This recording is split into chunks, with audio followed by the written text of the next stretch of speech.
Okay dear aspirants, so I am expecting कि आपकी तैयारी बहुत अच्छी चल रही होगी। अब एग्जाम बहुत दूर है नहीं, we are just 1 month away from your exam. So today in this session we will be discussing the questions related to your GS paper 4 which was your ethics, aptitude and integrity।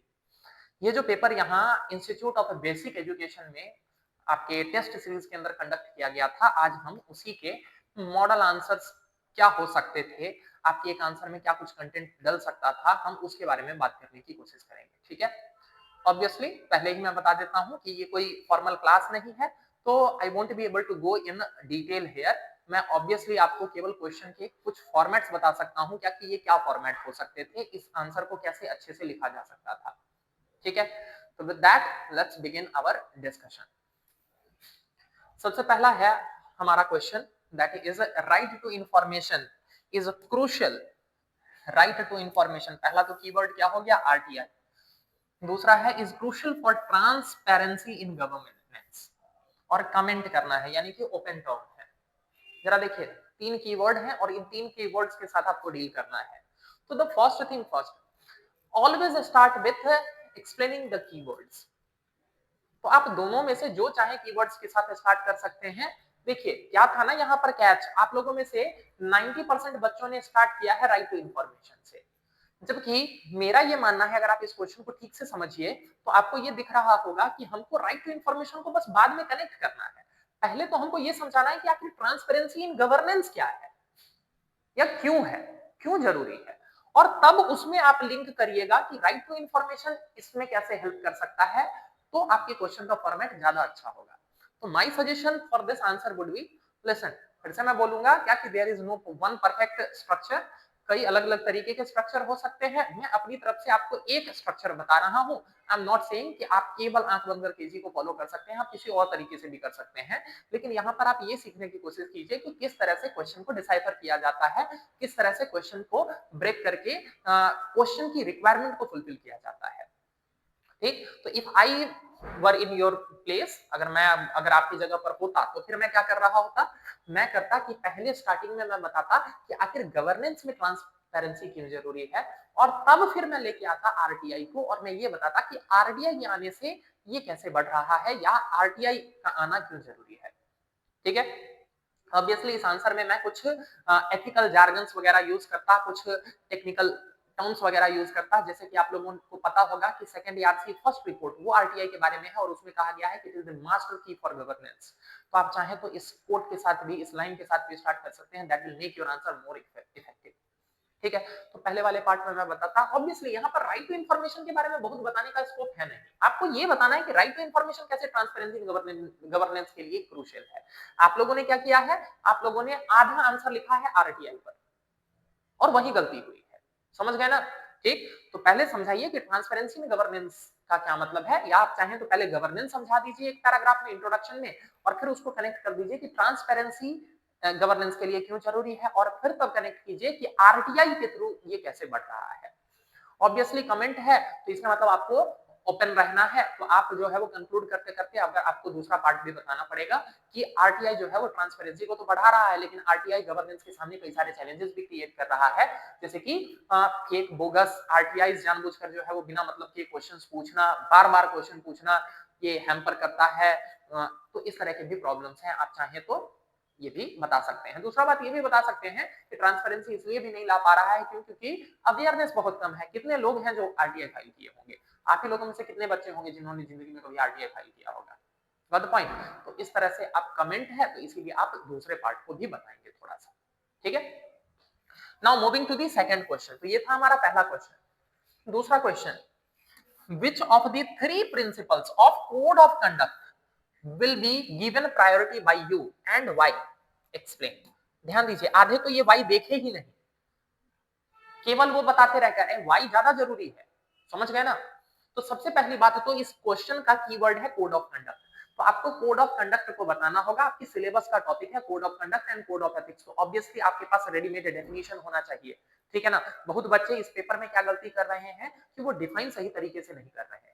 तो code of conduct को आपको सही तरीके से define करना होगा। मैं अभी भी बता रहा हूँ, अभी भी टाइम है आपके पास, मोर देन 1 मंथ है। आप चाहें तो अभी भी क्या कर सकते हैं कि जितने भी आपके एथिक्स के टर्म्स है ना, की टर्म्स हैं, उन सब के रेडीमेड डेफिनेशन तैयार रखिए, ठीक है, बिकॉज इन एक्चुअल एग्जाम आपके पास इतना टाइम नहीं होगा, पहले से तैयार रखिए सारे कीवर्ड्स के, ठीक है। तो कोड ऑफ कंडक्ट को डिफाइन करेंगे, फिर आप इसको लिंक करेंगे कि कोड ऑफ कंडक्ट जो है वो ब्यूरोक्रेसी एडमिनिस्ट्रेशन का एक बहुत इंपॉर्टेंट पार्ट है, and while becoming or if I become the part of bureaucracy I would choose these 3 principles। अब ध्यान दीजिए, देखिए आपके पास ऑप्शन तो है, आप चाहें तो जो भी चूज कर सकते हैं, बट आई वुड सजेस्ट कि कभी भी आपको चॉइस आए ना कि कोई एक प्रिंसिपल चूज करो, तो ऑलवेज गो फॉर इंटीग्रिटी,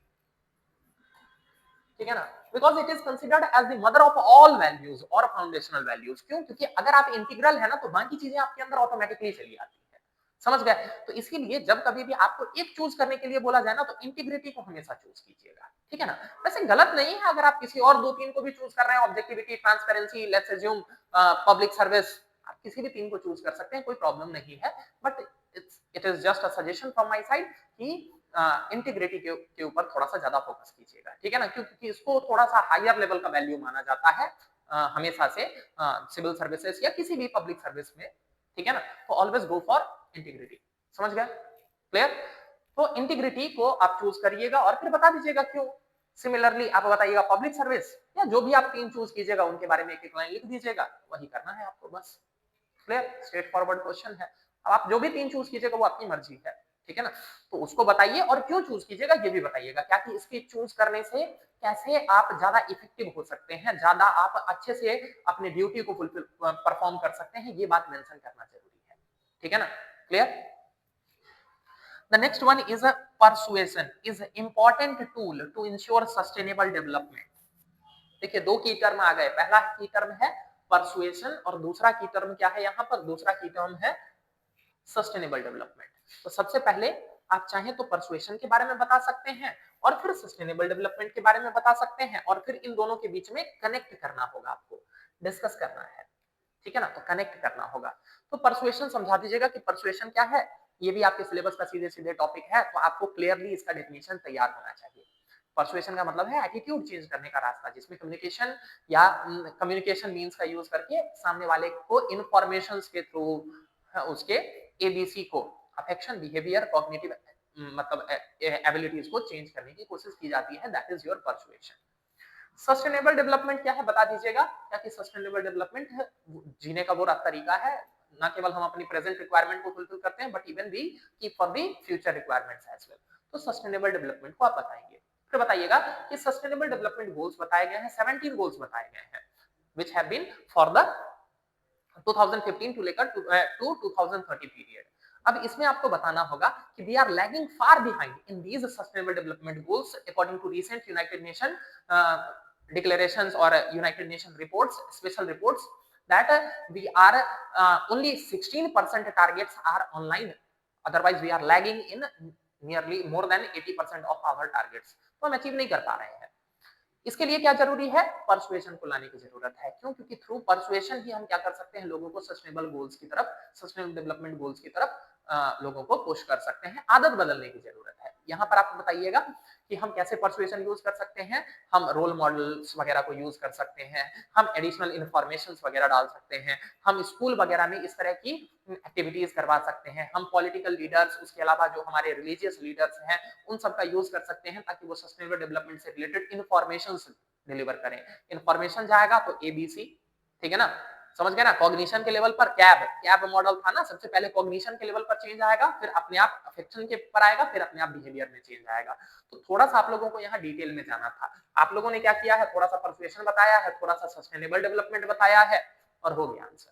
अरे तो ऐसे थोड़ी आंसर हो जाता है। ये तो वही बात हो गई कि यूथेनेशिया के ऊपर ऐसे लिखना था, टॉपिक लिखना था, आधा में आपने यूथ बताया, आधा में एशिया बताया। अरे तो क्लब करना है ना, समझ गए ना।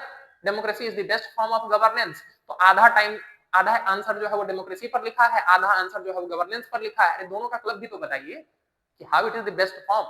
वो चीज मिसिंग दिख रही थी आप लोगों के आंसर में। अब ठीक है, जब मैं ये बोल रहा हूं तो ये नहीं सोच लीजिएगा, मतलब ज्यादातर के में दिखी है, जिन लोगों में नहीं दिखी है उन लोगों को अच्छे मार्क्स मिले हैं, ठीक है ना। Clear? So now moving on to next question. Discuss the traditional values in Indian society. How do they differ from modern values? देखिए की टर्म क्या है वैल्यू, आपको वैल्यू बताना होगा कि what is the meaning of value. Set of desirabilities which are ought to be there in society, उन्हीं को हम वैल्यू कहते हैं. समझ गया ना. It guides, they are like the goals of the society with which our society wants from its member to try to achieve. उसी को हम वैल्यू कहते हैं. अब आपको बताना है discuss the traditional values in Indian society. Indian society के ट्रेडिशनल वैल्यूज क्या रहे हैं. ठीक, तो बताइएगा इंडियन सोसाइटी के ट्रेडिशनल वैल्यूज क्या रहे हैं.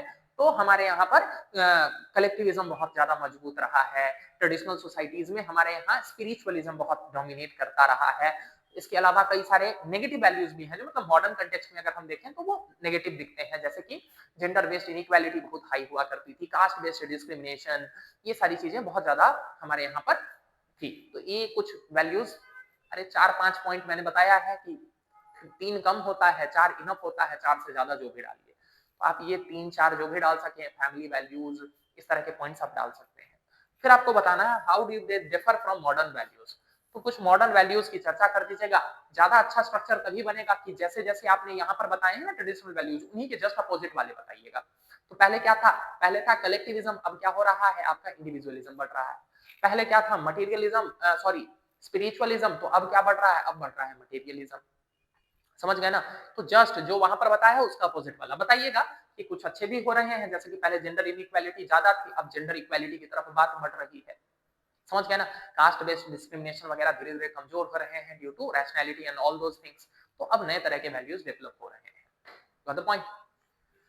तो ये हो गया, एक सिंपल सा क्वेश्चन है. चलिए now moving on to next. क्या कह रहा है, explain the root cause behind the negative attitude towards other religion and how to change them. दोनों बात बतानी है आपको. तो सबसे पहली बात तो थोड़ा सा एटीट्यूड के बारे में बता दीजिएगा. एटीट्यूड क्या है, एटीट्यूड का डेफिनेशन वही कैब,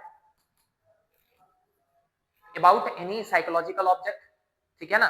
कॉग्निशन के लेवल पर, अफेक्शन के लेवल पर और बिहेवियर के लेवल पर क्या है आपका मतलब डिग्री ऑफ लाइकनेस और dislikeness towards any psychological entity is considered as attitude. ठीक है. इंडियन सोसाइटी थोड़ा सा बताइएगा हैज बीन मतलब affected by communalism or religious violences, religious rights, etc. So it presents that there has been a negative attitude among people towards other religious communities. उसके पीछे के क्या रूट कॉज है, आराम से लिस्ट कर दीजिएगा. एक्सप्लेन करना है, कोई क्रिटिकली इवैल्यूएट वगैरह करना नहीं है, तो एक्सप्लेन करना है. बताइएगा पहला तो हिस्टोरिकल रीजन कि पुराना विश्वास, डिस्ट्रस्ट अभी भी बना हुआ है. सिंपल सी बात है, वायलेंस कितने सारे हुए थे हमारे यहाँ आजादी वगैरह के टाइम पर. तो हिस्टोरिकल पहला तो रीजन. दूसरा बताइएगा पॉलिटिकल रीजन है. पॉलिटिकल रीजन कैसे हैं, वोट बैंक पॉलिटिक्स वगैरह के कारण झगड़ा होते रहता है. वोट बैंक पॉलिटिक्स के कारण वो क्या करते हैं जी, लोगों को धर्म के आधार पर लड़ाने की कोशिश करते हैं. ऑब्वियसली नाम वगैरह किसी का नहीं लिखना है, लेकिन बताइएगा. ठीक है ना. Vote bank politics, political factor. The next one will be your economic factors, economic backwardness. फिर बताइएगा एजुकेशन. ठीक है ना. अवेयरनेस, वो अपने आप में एक बड़ा मेजर प्रॉब्लम है. तो इस तरह से आप 4-5 पॉइंट्स बता सकते हैं कि ये मेजर रीजन है जिस कारण से नेगेटिव एटीट्यूड है towards other religious community. Religious leaders का भी एक मेजर रोल है. ठीक है ना. दूसरे धर्म के खिलाफ उठपटांग बोलते हैं जिस कारण से कम्युनल हार्मनी जो है वो खराब होती है. So these are certain root cause behind negative attitude towards other religion. How to change them? कैसे बदलेंगे? Inter community communication, awareness. समझ गए ना.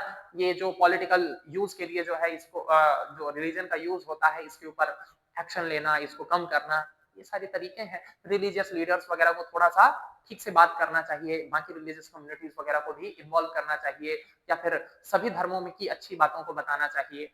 ये सब पॉइंट्स हैं जिसके थ्रू क्या कर सकते हैं आप इसको चेंज कर सकते हैं. थोड़ा सा सोशलाइजेशन वाला भी फैक्टर डालिएगा कि परिवार वगैरह जैसा है, अगर परिवार बहुत ऑर्थोडॉक्स माइंडसेट वाला है, बहुत ज्यादा रिलीजियसली मतलब स्ट्रॉन्ग माइंडसेट वाला है, तो obviously that can also be a root cause behind the negative attitude. ठीक है ना. तो इसको भी आप यूज कर सकते हैं. Moving on to illustrate the concept and need of a corporate governance in India. बहुत आसान क्वेश्चन है. ठीक है ना. कॉर्पोरेट गवर्नेंस क्या है बता दीजिएगा.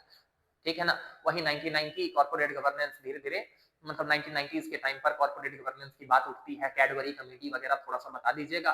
क्या है ऑब्जेक्टिव कि कॉर्पोरेट स्ट्रक्चर से रिलेटेड सारे स्टेक होल्डर्स के इंटरेस्ट को प्रोटेक्ट करना है. समझ गए. ठीक है ना. नॉट ओनली अमंग देम कि केवल शेयर होल्डर ही नहीं, बाकी भी स्टेक होल्डर मैं बता रहा हूँ, यानी कि जो प्रमोटर्स हैं, जो शेयर होल्डर हैं, जो कस्टमर्स हैं, जो एम्प्लॉइज हैं, जो वाइडर सोसाइटी है, सबकी इंटरेस्ट को फुलफिल करना, दैट इज कॉर्पोरेट गवर्नेंस। ठीक है ना, क्लियर।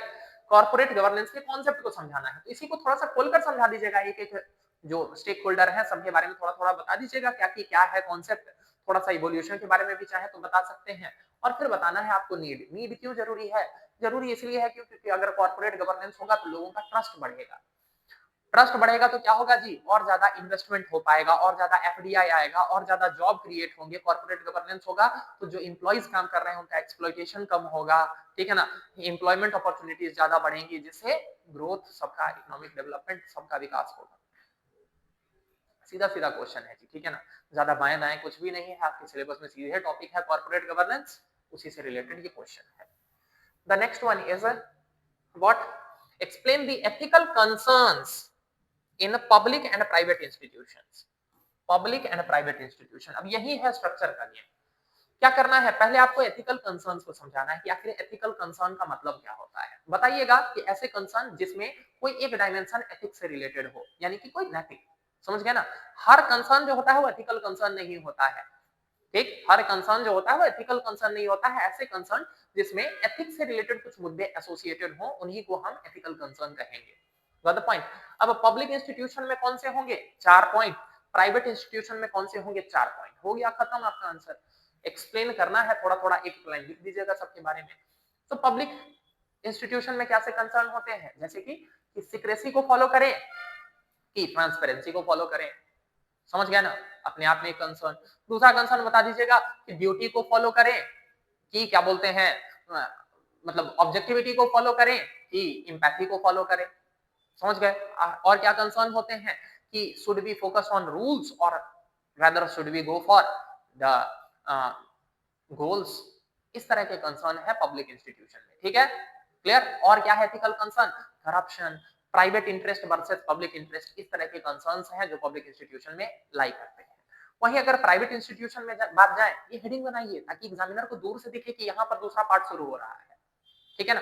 प्राइवेट इंस्टीट्यूशन में बताइएगा, ठीक, कि प्रॉफिटियरिंग, कि ज्यादा से ज्यादा आपने केवल प्रॉफिट पर देखें या फिर वाइडर सोसाइटी के बारे में भी सोचें, ठीक है।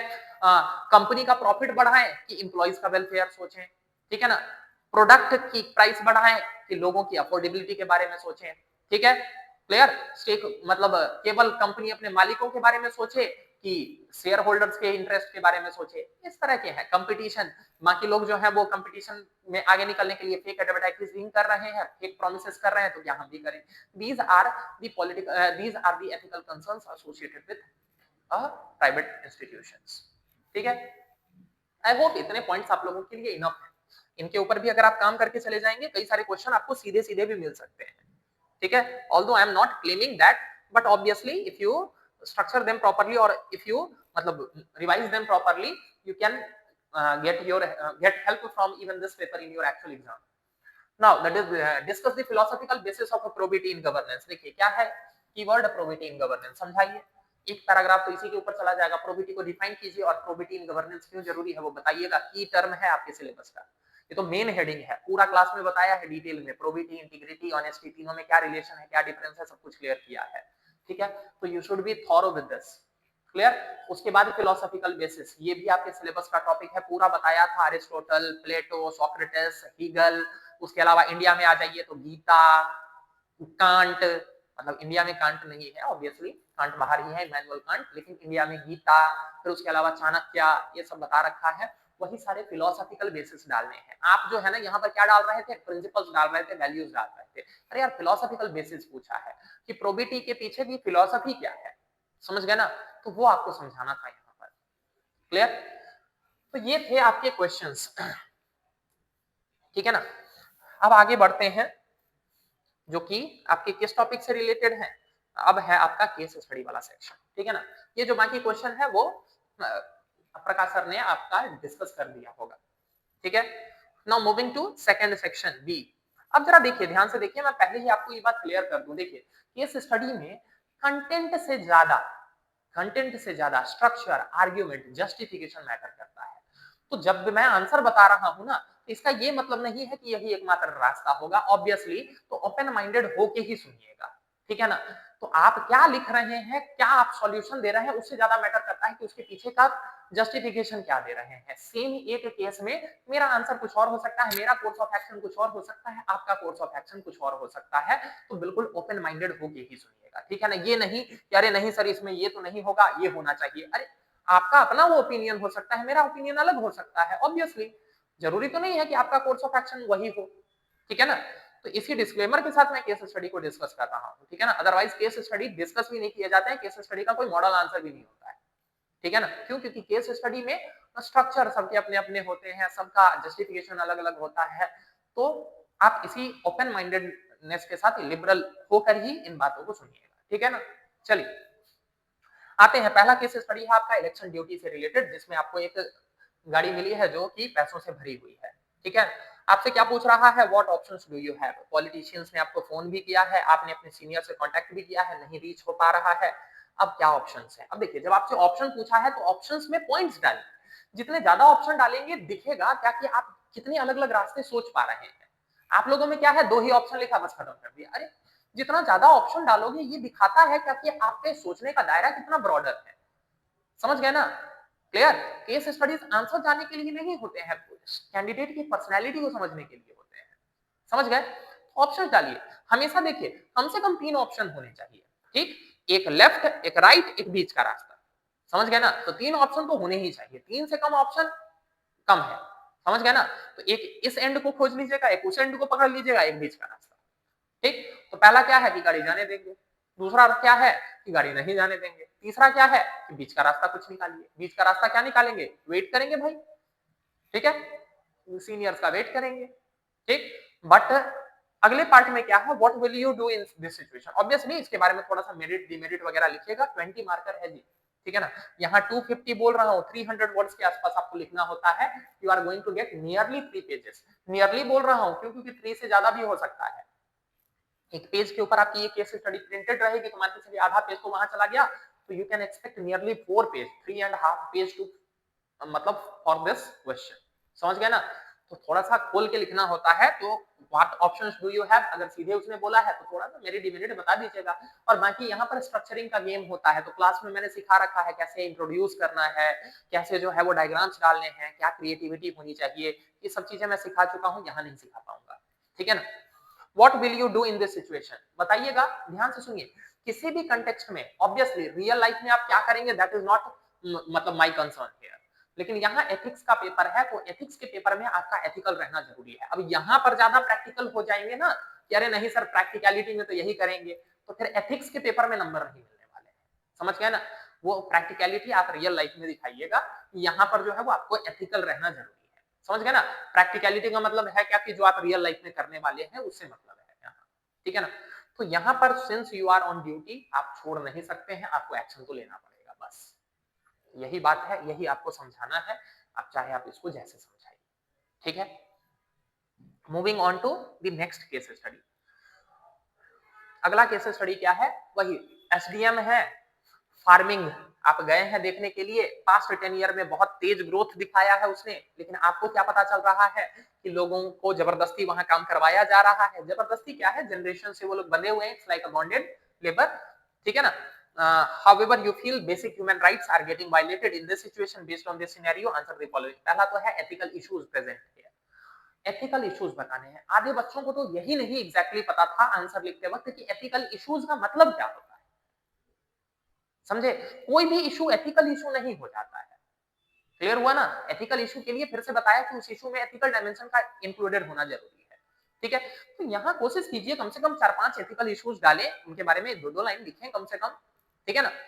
बाकी आपका स्ट्रक्चर जो इंट्रोडक्शन वगैरह है वो आप अपना देख लीजिएगा। एथिकल इश्यूज इससे आप कई सारे निकाल सकते हैं, जैसे कि सबसे पहला तो right to life, right to dignified life अपने आप में एक एथिकल इशू है यहाँ पर, ठीक है ना। क्यों, क्योंकि जनरेशन से चले आ रहे हैं। दूसरा कि क्या सही पैसा उनको मिल पा रहा है, ये अपने आप में है। तीसरा कि एसडीएम उसको इस बारे में क्या एक्शन लेना चाहिए, क्या नहीं लेना चाहिए, ये भी अपने आप में है, ठीक है ना। तो ये कई सारे जो है वो एथिकल इश्यूज हैं। आप चाहे तो ह्यूमन राइट वायलेशन भी यहाँ लिंक कर सकते हैं। क्लियर है ना। ट्रस्टीशिप गांधी जी वाला वो भी डाल सकते हैं। क्लियर हो गया। ग्रोथ वर्सेस डेवलपमेंट की, क्या आप ग्रोथ चाहते हैं कि डेवलपमेंट चाहते हैं, रीजन ग्रो कर रहा है, ठीक, लेकिन ऐसा ग्रोथ किस का क्या फायदा जिसमें कुछ लोग तो आगे आगे बढ़ रहे हैं, बाकी लोग पीछे छूट जा रहे हैं। तो ग्रोथ वर्सेस डेवलपमेंट वो भी सोच सकते हैं। दूसरा, does taking away the workers freedom of choice led to the violation of human rights? Obviously human right violation link कीजिएगा article 21, article 23, United Nation declaration on human rights, ये बताइएगा, ठीक है ना। तो ये आपको यहाँ पर अबाइड करना है इस बात के साथ, ठीक है ना। How does taking away the workers freedom of choice led to violation of human rights? बताइएगा। डिग्निफाइड लाइफ के लिए क्या जरूरी है? चॉइस होना चाहिए। मैं जो काम करना चाहता हूं मैं वो करूंगा, ठीक है ना। आर्टिकल 23 क्लियरली कहता है, समझ गए ना। फोर्स लेबर नहीं होना चाहिए, बॉन्डेज नहीं होना चाहिए, क्लियर। तो वो करना चाह रहे हैं तो करें, चॉइस नहीं है तो ये गलत है, ये हमारे कॉन्स्टिट्यूशन के मोरल प्रिंसिपल्स या कॉन्स्टिट्यूशनल मोरालिटी के अगेंस्ट है, hence it should be done away with, ठीक है। Next one is, recently you have taken charge as the head of the government organisation. Head हैं आप, ध्यान से सुनिएगा, ठीक है ना। पहली बात तो ये ध्यान में समझा कीजिए, जो पोस्ट आपको दिया जा रहा है उस पोस्ट को समझिए, ठीक है ना। स्टाफ के रूप में नहीं ज्वाइन कर रहे हैं कि जो आप बोल रहे थे क्या कि हम उनको समझाने की कोशिश करेंगे, हम उनके साथ, अरे भाई जो करप्शन कर रहा है तो करप्शन के खिलाफ तो आप एक्शन लेंगे ना, आप हेड है। करप्शन को छुपाना अपने आप में एक क्राइम है। तो समझिए, आपके पोस्ट को समझिए, कहां एक्शन लेना है कहां समझाना है, दोनों में अंतर है। करप्शन इज अ क्राइम, समझ गए ना, ठीक। तो क्राइम के खिलाफ आपको एक्शन लेना पड़ेगा। चलिए आते हैं, ट्रिपल्ड विथ मेनी इरेगुलरिटीज। अब देखिए इस तरह के क्वेश्चन होते हैं वो बड़े आसान होते हैं सॉल्व करने, क्यों? क्योंकि देखिए 5 क्वेश्चन दे दिया है, हर एक क्वेश्चन के ऊपर एक एक पैराग्राफ लिखूंगा, आराम से मेरा इससे का स्ट्रक्चर, मतलब मेरे आंसर का स्ट्रक्चर परफेक्ट हो जाएगा, ठीक है। तो जो भी आप इंट्रो वगैरह में डाल दीजिए, फिर बताइए the staff is not punctual, तो पंक्चुअलिटी के लिए आप क्या एक्शन लेंगे बताइएगा। सबके अपने अपने क्रिएटिव हो सकते हैं, थोड़ा सा इनोवेटिव होने की कोशिश कीजिएगा यहाँ, ठीक है ना। आप थोड़ा सा मॉडर्न टेक्नोलॉजी वगैरह का यूज कीजिएगा। क्लास में तो आप लोग खूब बताते थे ई टेक्नोलॉजी का यूज, इस आंसर में कहीं नहीं दिख रहा था फिर ई टेक्नोलॉजी का यूज, यही तो होगा सबसे ज्यादा, यही तो प्रैक्टिकलिटी दिखेगी आपकी। तो ई टेक्नोलॉजी वगैरह का यूज कीजिएगा। स्टाफ पंक्चुअल नहीं है तो लीडिंग फ्रॉम द फ्रंट, खुद पंक्चुअल बनिए अपने आप, ये सारे पॉइंट्स आपके आएंगे। वेस्ट देयर टाइम अननेसेसरी, तो काम डिवाइड कर दीजिए प्रॉपर, मतलब वो डिवीजन ऑफ लेबर कर दीजिए, बांट दीजिए प्रॉपर, अचीवेबल डेली टारगेट्स वगैरह सेट कर दीजिए, तो टाइम नहीं वेस्ट करेंगे। Speedy action is not taken on public grievance, एक अलग आराम से एक बेंच बनाइए, डेली चेक कीजिए क्या कि कितने पब्लिक ग्रीवांस हुए हैं, उसका टाइम लिमिट फिक्स कर दीजिए कि 7 डेज के अंदर कंप्लीट हो जाना चाहिए, 3 डेज के अंदर पब्लिक ग्रीवांस हो जाना चाहिए। ये सब पॉइंट्स मतलब आपके अपने इनोवेटिव हो सकते हैं, आई एम नॉट सेइंग कि जस्ट मैं जो बोल रहा हूं वही है, सबका अपना अपना वेरी कर सकता है। देयर इज रैम्पेंट करप्शन, पता कीजिए जो लोग करप्ट हैं, एक्शन लीजिए, ठीक है। अपने पावर को भी समझिए, ठीक है ना। इसका ये मतलब नहीं होता है कि मतलब करप्शन कर रहे हैं तो बैठा के उसको समझा रहे हैं, उसने क्राइम किया है, क्या समझाइएगा उसको? क्राइम किया है तो क्राइम की तो सजा मिलनी चाहिए ना, समझ गए। तो ये समझिए बैलेंस होना होगा यहाँ पर, ठीक है ना। बहुत ज्यादा एग्रेसिव जो है वो आप सिंघम भी नहीं बन सकते हैं और वो लिबर लिबर भी नहीं कर सकते हैं, बीच में होना पड़ेगा आपको, ठीक है ना। एक बैलेंस पर्सनैलिटी होनी पड़ेगी आपकी कि जहां एक्शन की जरूरत है वहां मैं एक्शन भी लूंगा और जहां पर क्या है परसुएजन की जरूरत है वहां परसुएड भी करूंगा। जहां क्राइम हो गया है तो क्राइम में फिर आपको परसुएड करने से ज्यादा वहां पर एक्शन की जरूरत है, समझ गए ना। अगर लॉ का वायलेशन हो रहा है तो you should take action if it is under your authority, clear, be clear with this. Crime होने की गुंजाइश है वहां तक का आप परसुएड कीजिएगा, ठीक है ना। रूल्स का वायलेशन हो रहा है वहां पर आप परसुएड कर सकते हैं, लेकिन लॉ का वायलेशन हो रहा है तब तो क्राइम है ना। आप लोगों के सिलेबस में टॉपिक है जी लॉ रूल्स रेगुलेशन, वहां पर ये बात क्लियरली बताया जाता है कि लॉ के वायलेशन होने में पनिशमेंट मिलती है, फिर समझ गए ना। तो परसुएशन वहां नहीं आता है, वहां पर फिर एक्शन होता है। The quality of service provided is very poor, तो क्वालिटी वगैरह के लिए स्टैंडर्ड वगैरह सेट कीजिएगा।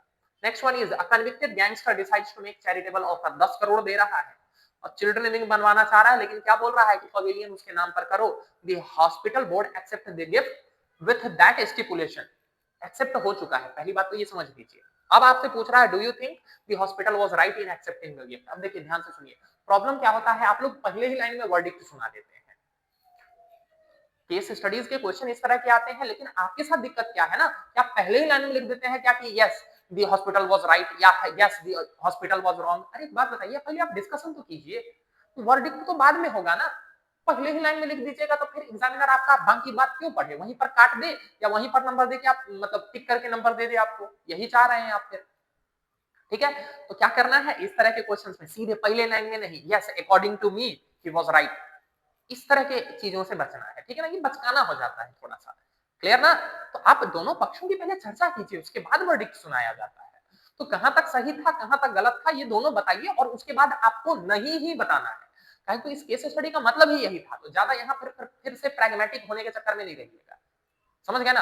अरे वो गैंगस्टर है भाई, तो कौन सा पैसा डाल रहा है, क्या डाल रहा है, आपने कोई बैकग्राउंड चेक किया है? एक्सेप्ट कर लिया, उसके नाम पर जो है वो आप अपने हॉस्पिटल में पवेलियन बनाएंगे, तो क्या होगा जी? मतलब सोसाइटी में उस क्राइम को एक्सेप्टेंस मिलेगा कि नहीं, उस गैंगस्टर को एक्सेप्टेंस मिलेगा कि नहीं? समझ रहे हैं? बच्चे जो उस चिल्ड्रंस विंग में जो लोग एडमिट होंगे, पूरे टाइम जो है उस पवेलियन को देखेंगे, उस चीज को देखेंगे, बच्चों के ऊपर क्या इंपैक्ट पड़ेगा उसका? समझ रहे हैं? गलत आदमी आइडियलाइज होगा कि नहीं होगा? ये सारी चीजें आपको बतानी थी। अब इसमें से कुछ क्रांतिकारी टाइप के बच्चे आएंगे, बोलेंगे नहीं हम तो बहुत ज्यादा प्रैक्टिकल हैं, और वो डिफेंड करने लग जाते हैं कि बिल्कुल सही बात है, पैसा जैसे भी हो। समझ गए? और जो आपने पढ़ा था डियोंटोलॉजी, टीलियोलॉजी, वो सब जो पढ़ा था उनका यहाँ यूज करना है। Getting my point? अपने आर्ग्यूमेंट्स को जस्टिफाई करने के लिए। आप लोग ये बात क्यों भूल जाते हैं, ये एथिक्स का पेपर है, ठीक है ना? गलत एक बार अगर आपका नोशन दिख गया ना, वो काट देगा और 4-5 और क्वेश्चन में उड़ा देगा नंबर। पर्सनैलिटी चेक है यहाँ पर, समझिए। It's not like your other paper. यहाँ पर अगर उसको ये दिख गया कि ये पर्सन को बिल्कुल नहीं आना चाहिए ना सिविल सर्विसेज में, तो वो इंश्योर करेगा, इतने गंदे नंबर देगा ना कि सिलेक्शन नहीं हो पाएगा। तो थोड़ा सा एथिकल रहिएगा, ठीक है ना? आप रियल लाइफ में नहीं होंगे या फिर क्या रहेंगे, कितने प्रैक्टिकल होंगे, वो आपका पर्सनल मैटर है, वो बाद की बात है, ठीक है ना? लेकिन अभी इस पेपर में तो कम से कम एथिकल दिखिए। समझ गए? You are posted as SP in the district, poorly SHO. अब देखिए इसमें सबने क्या किया है, उसको समझा रहे हैं। अरे जब पहली बात तो आपको पता नहीं है, आपको यू केम टू नो, आपको पता चला है ये बात, अभी आपके पास प्रूफ नहीं है, तो पहली बात तो आप इंक्वायरी करेंगे, आप प्रूफ जुटाएंगे, और अगर वो करप्ट निकला तो फिर एक्शन लो। यहाँ पर ये बातें बस बताई गई है ताकि आप इमोशनल हो जाइए और आप सब उसी माया जाल में फंस रहे हैं। अरे भाई आप एसपी हैं और वो एसएचओ है, तो एक्शन नहीं लीजिएगा। करप्शन कर रहा है वो, अमीर से पैसा ले रहा है और गरीब की मदद कर दे रहा है। अमीर लोग क्रिमिनल थोड़ी हैं, अमीर होना पाप है नहीं ना? तो अमीर से पैसा ले रहा है तो इसका मतलब क्या कि हम उसके प्रति जो है वो दया भाव दिखाएंगे? अरे क्राइम तो क्राइम है, चाहे किसी से लिया गया हो। ठीक है, आप लोग जो जस्टिफाई करने में लगे हुए थे कि सर नहीं वो तो रॉबिन हुड है, अरे तो रॉबिन हुड हो जाना कौन सा क्या बोलते हैं इंडियन सोसाइटी या इंडियन लॉ के हिसाब से क्रिमिनल एक्टिविटी नहीं है। समझ गए? इन चीजों का ध्यान रखिएगा, ये बहुत बड़े बड़े ब्लंडर किए हैं आप लोगों ने। अगर इस तरह का व्यू देंगे, यहाँ पर तो मार्क्स मिल गया आपको, ठीक है ना? यहाँ पर हमने जो चेकिंग की है तो हमने उस क्वेश्चन के बेसिस पर चेकिंग की है, लेकिन एक्चुअल एग्जाम में these are not just simple question. समझ गए ना? इसके बेसिस पर आपकी पर्सनैलिटी का पता चलता है। अगर एग्जामिनर ये मान जाता है, अगर एग्जामिनर को ये लगता है कि इस स्टूडेंट की पर्सनैलिटी में प्रॉब्लम है, वो इंश्योर करेगा कि आपका सिलेक्शन नहीं हो। समझ गए? तो ये ध्यान रखिएगा। आप जो इस चक्कर में पड़े हुए हैं क्या कि ये आंसर तो केवल बस एक आंसर है, आंसर नहीं है, पर्सनैलिटी टेस्ट है। समझ गए? ठीक, ध्यान रखिएगा। यहाँ पर आपको एथिकल रहना होगा, आपको रूल्स, कॉन्स्टिट्यूशन, लॉज, इनसे अबाइड करना पड़ेगा, because you are going to become a part of a bureaucratic organisation, and bureaucratic organisation work on the basis of rules, regulation, laws. समझ गया ना? तो ज्यादा इमोशनल होने की जरूरत नहीं है कि उसके घर में कोई नहीं है। अरे तो कोई नहीं है तो उसके लिए बाकी गवर्नमेंट व्यवस्था करेगी ना। क्या भारत में जो है वो सरकारी स्कूल नहीं चलते हैं क्या? क्या उसका बच्चा जो है वो सरकारी स्कूल में नहीं पढ़ सकता है? तो आप लोग जस्टिफाई करने में लग गए थे कि नहीं वो तो केवल अमीरों से लेता है ना, गरीबों को तो नहीं करता है, तो इसका मतलब जो है वो अच्छा आदमी है। अरे अच्छा आदमी कैसे? क्राइम तो क्राइम है ना, चाहे किसी के साथ हो। मतलब अमीर आदमी का मर्डर जो है वो मर्डर नहीं कहलाएगा आपके हिसाब से? हाँ, क्या अजीब अजीब बात कर रहे थे आप लोग, ठीक है ना? तो ये सब चीज ध्यान रखिए, एथिक्स का पेपर है, बैलेंस रहना पड़ेगा आपको, ठीक है ना? अपने पावर को समझिए, एसपी हैं आप, ठीक? चलिए, a group of young educated men caught trying to leave a country to join a terrorist group abroad. It was discovered they were influenced. अब देखिए यहाँ पर है, आप यहाँ पर क्राइम नहीं हुआ है, यहाँ पर परसुएजन आएगा, यहाँ पर आएगा डी रेडिकलाइजेशन। समझ गए ना? अब यहाँ पर आप लोग क्या कर रहे थे, उसको डिटेन कर रहे थे, उसको एकदम जो है वो पकड़ के उसके ऊपर अगर कोई भी आप एक्शन लीजिएगा तो उससे क्या होगा ना, और 10 लोगों में प्रॉब्लम बढ़ेगा और भड़केंगे। क्यों? क्योंकि उसने कोई क्राइम नहीं किया है। क्लियरली आपको बोल रहा है question, these young main haven't committed any terrorist act yet. हाँ, आप उनके साथ प्यार से बात कीजिए, उनसे इंफॉर्मेशन निकलवाइए, उसके थ्रू आप पकड़ने की कोशिश कीजिए, that could be a course of action. किन्हीं के ऊपर एक्शन लेने लग जाइएगा। समझ गए?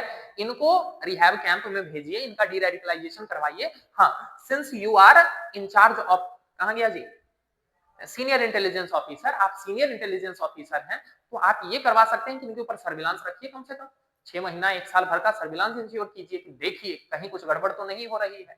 तो ये सब चीज करना होगा। तो जहां पर एक्शन लेना वहां एक्शन नहीं लेंगे, जहां एक्शन नहीं लेना वहां एक्शन लेते रहते हैं आप लोग। ठीक है ना? फिर से मैं बोल रहा हूँ, मैं सबकी बात नहीं कर रहा हूँ, मैं एग्जाम्पल लेकर बता रहा हूँ ताकि अगर आपने कुछ इस तरह की गलतियां की हैं तो उसको सुधार पाइए। ठीक है ना? क्लियर? तो इस तरह से ही आपको सिचुएशन को हैंडल करना पड़ेगा। इफेक्टिव स्ट्रेटेजी, अच्छा सुनिए, एक और मैं आपको अच्छा सजेशन देता हूं, जब भी आपसे इस तरह की स्ट्रेटजी पूछे ना, इफेक्टिव स्ट्रेटजी, तो कोशिश कीजिए ना स्ट्रेटजी को तुरंत ब्रेक कर लीजिए, short term strategy, long term strategy. उससे क्या होता है, आपके आंसर में डायमेंशन अपने आप आ जाता है। ठीक है ना? तो शॉर्ट टर्म स्ट्रेटजी में क्या है, थोड़ा सा सोशल मीडिया मॉनिटरिंग वगैरह की जानी चाहिए। ठीक है ना? ऐसे हेल्पलाइन वगैरह इंश्योर करने की जरूरत है, बच्चों में अवेयरनेस फैलाने की जरूरत है, ये सब बात होगा शॉर्ट टर्म में। ठीक है ना? लॉन्ग टर्म में क्या होगा, एजुकेशन करिकुलम का पार्ट बनाना होगा, लीडर्स वगैरह का यूज करना होगा, रिलीजियस लीडर्स वगैरह का यूज करना होगा, इन सब के ऊपर नजर रखनी होगी। तो इस तरह से बांट के आप 2 पार्ट में अपने केस स्टडी के क्वेश्चन को सॉल्व कर सकते हैं। ठीक है? I hope with this discussion आप कुछ इनसाइट मिला होगा। Obviously these are very subjective questions, there is high degree of subjectivity. मैं ऐसा नहीं बोलूंगा कि जो मैं बोल रहा हूं बिल्कुल आंख बंद करके उसको फॉलो करना है। मैंने अपने आर्ग्यूमेंट, अपने जो भी मैंने पॉइंट बताए हैं उसके पीछे की आपको लॉजिक समझाने की कोशिश की है, आर्ग्यूमेंट्स दिए हैं। अगर आपको ये हेल्पफुल लगे तो आप इनको बोरो कीजिएगा, आप इनको अडॉप्ट कीजिएगा। नहीं तो अगर आपके पास कुछ और भी तरीका है, इससे ज्यादा इनोवेटिव तरीका है, तो obviously you can proceed with that. ठीक है ना? चलिए, तो इस डिस्कशन को यहीं रोकते हैं, फिर मिलेंगे। Till then, all the very best.